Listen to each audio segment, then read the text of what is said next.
The war is now in the Middle East, and yet there is a victim, at least two. This little boy, his mother, of course. Here in America, we are seeing repercussions here. What does that feel like? Absolutely. It feels really frustrating and painful.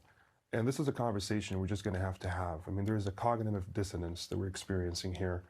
Ironically, just before this segment discussing the brutalizing of this family, there was a segment discussing the potential imminent threat from the Muslim community.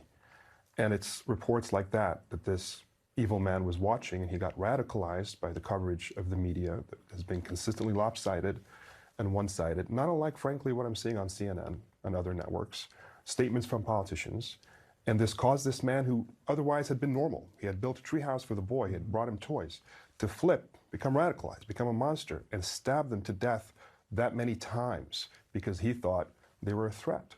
So I think we need to not dissociate how we talk about the issues, how we dehumanize Palestinians, how we erase their suffering, from how certain people flip and radicalize and commit these crimes.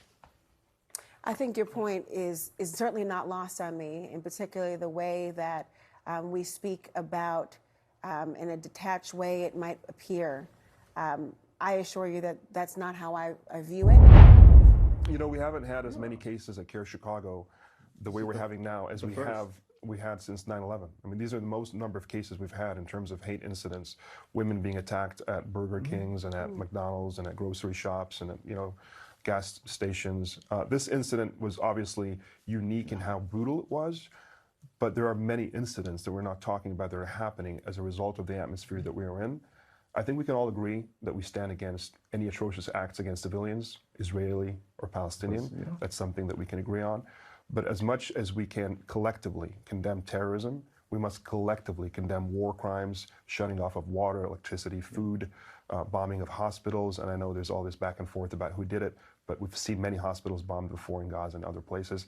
We need to be brave enough and courageous enough to have these real conversations and humanize both sides. We don't need to demonize one side or another. Humans are humans. They have their good, their bad, they have their shortcomings.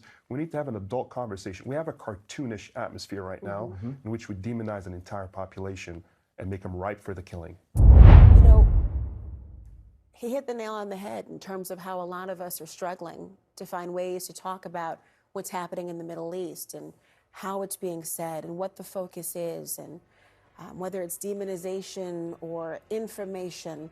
How does it all come out?